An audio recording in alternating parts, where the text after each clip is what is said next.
Hello everyone, I'm Derek. Welcome to There Will Be Cars. This week I'm in the 2021 Mustang Mach 1.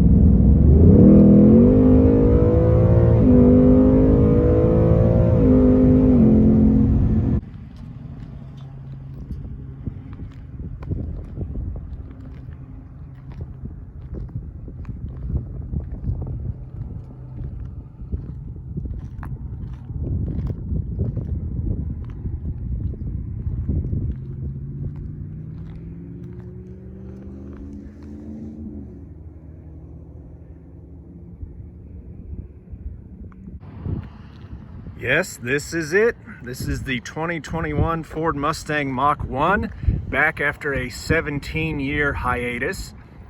That's the good news. The bad news is, as I'm sure you all know, the arrival of the new Mach 1 means the departure of the Bullitt and the Shelby GT350. Some of the parts from those two cars live on in the Mach 1. For instance, under the hood, you have a 5-liter V8 with 480 horsepower and 420 pound-feet of torque. You might recognize those specs from the outgoing Bullitt. There are some parts from the GT350 as well, with some revisions, of course, and those include the oil filter adapter, the engine oil cooler, and the intake manifold. As you can see, you got this brace right here. Always love seeing that under the hood of a car. And then this big performance air filter. And depending on how you spec this car, you can get another piece of GT350 hardware. So as you can see here, my media tester has the available 10-speed automatic, but if you want to get this with the stick, you get the Tremec 6-speed manual from the GT350. While we're in here, I'll show you some of the trim. You got aluminum trim, dark accents on the dashboard, and then these kind of throwback seats. You know, you got the stripe up there on the backrest. And the Mach 1 comes standard with the 12.3-inch configurable gauge display right there. So with my mode, you can configure a variety of settings like the steering and the exhaust and all that. Go back in here. You can separately adjust the exhaust, which I like about this car. I mean, you can pretty much mix and match and customize everything. So right now it's on normal. Sport, get out of that. Got the track apps for different timers, and then the gauges, you can configure which ones are shown, variety of different ones. Then you have analog gauges here, with even more readouts. I mentioned how customizable the car is. If you're familiar with the new Mustangs, you'll know that from other models, and this is no exception. Turn the traction control off here. You can adjust the steering right there. So toggle between the different modes. And then you just get a whole package of different settings by toggling between the different drive modes.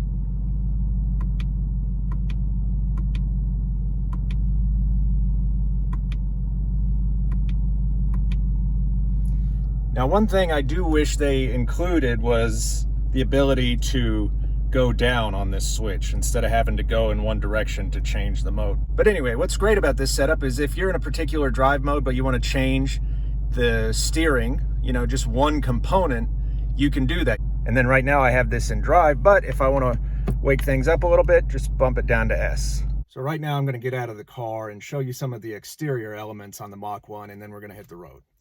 Now, of course, this wouldn't be a Mach 1 without stripes on it. So you've got this combo of center stripes down the hood. Mach 1 right there. Dark pony up front. These faux driving light elements. And then you got a new upper and lower grille, new side grills, this front spoiler, and combined with the rear lip spoiler, according to Ford, this produces 22% more downforce than a Mustang Performance Pack Level 1 car. My test car doesn't have the handling package, so it has the stock wheel and tire setup, and that's 19s at both ends, but they're staggered width. So 9.5 inches in the front, 10 inches in the back, and those are surrounded by Michelin Pilot Sport 4S's. Of course, got another Mach 1 badge there. More stripes, cool side skirts.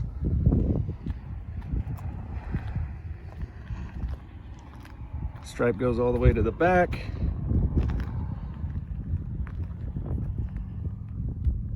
Another cool badge back here. Ford also equipped the Mach 1 with the rear axle cooling system and diffuser from the GT500.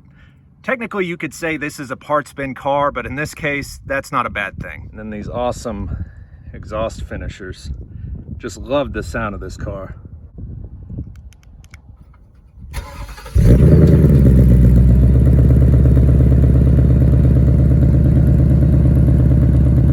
A few more highlights before we hit the road. To complete the Mach 1 package, Ford gave it recalibrated power steering and Magnerite suspension.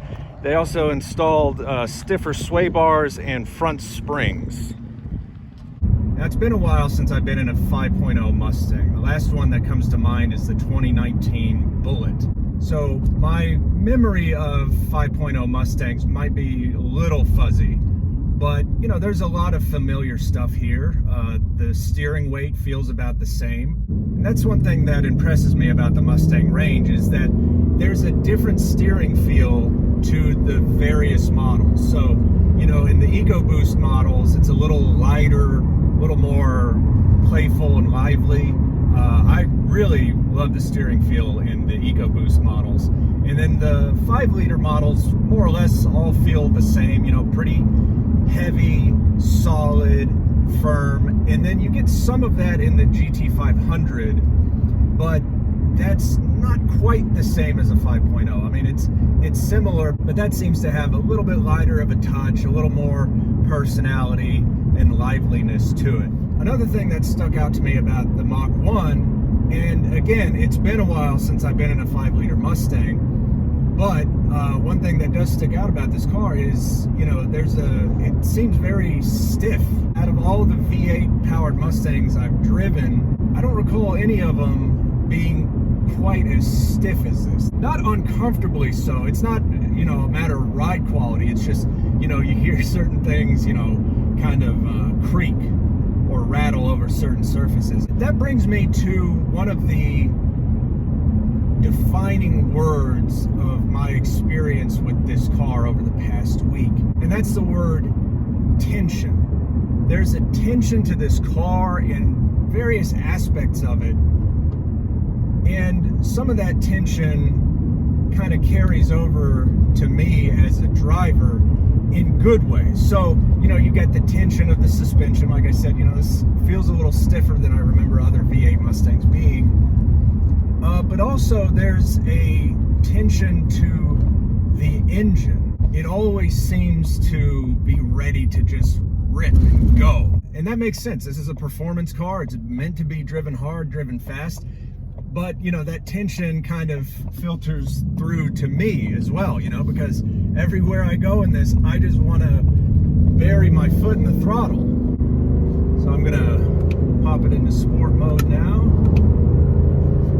That's what I'm gonna do.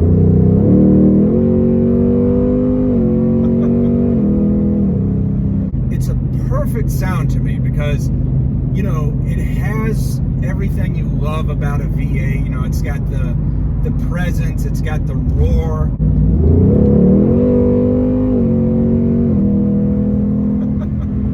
But it's never too big, it doesn't boom, it doesn't drone.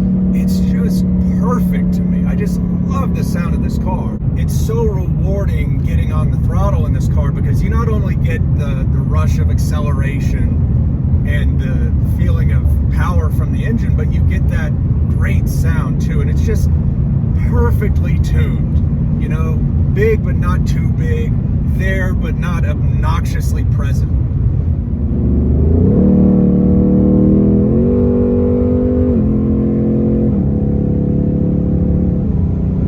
There's also attention to the 10-speed automatic transmission. Even in normal drive mode, when you get on the throttle, you can feel a little bit of a kick as it shifts into the next gear. And that's more pronounced, you know, the more throttle you give it, especially in sport mode, you know, you feel this bucking. It is possible for automakers to overdo that, to seem as if they're trying too hard or they're overly aggressive about it.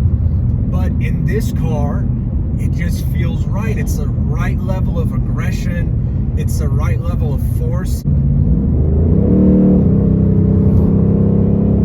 And that adds to the other elements of this car to make the Mach 1 not just, you know, a power car or a numbers car or an all-engine car, but, you know, it's just an experience. And there's so many elements that work well together because you have the power, you have the sound, you have the transmission playing a role in that entire performance. You know, it's like a cast putting on a show where everybody's in sync, everybody, you know, seems to fit.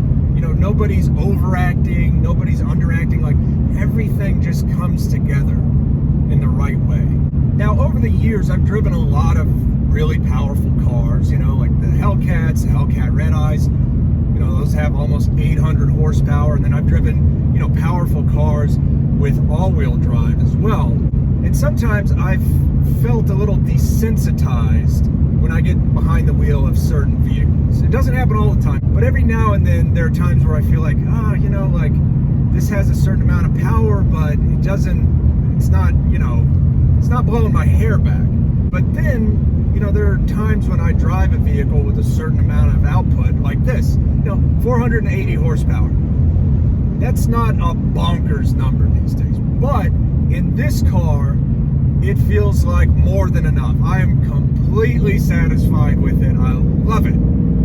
So it just goes to show that, you know, with the right packaging, you know, you don't need insane amounts of horsepower to have a good time. Like certain vehicles I've been in before, and this typically happens with powerful luxury cars, but it also happened with the GT500, and that's, you know, something this car has in common with the Shelby is the speed can get away from you in this. You think you're doing a certain speed and you're not.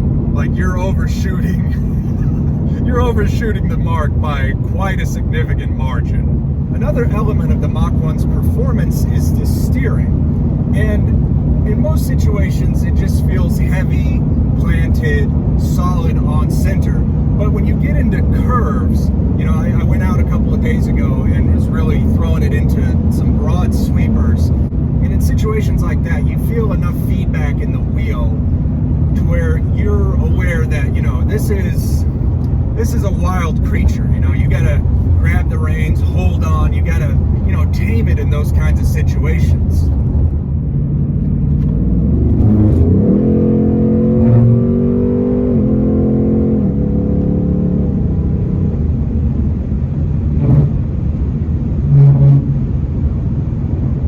Well, everyone, it's been almost 2 decades since we've had a new Mach 1. And I have to say, based on my experience in the 2021 model, it was worth the wait. Just on so many levels, this is just an engaging and satisfying, fun to drive car.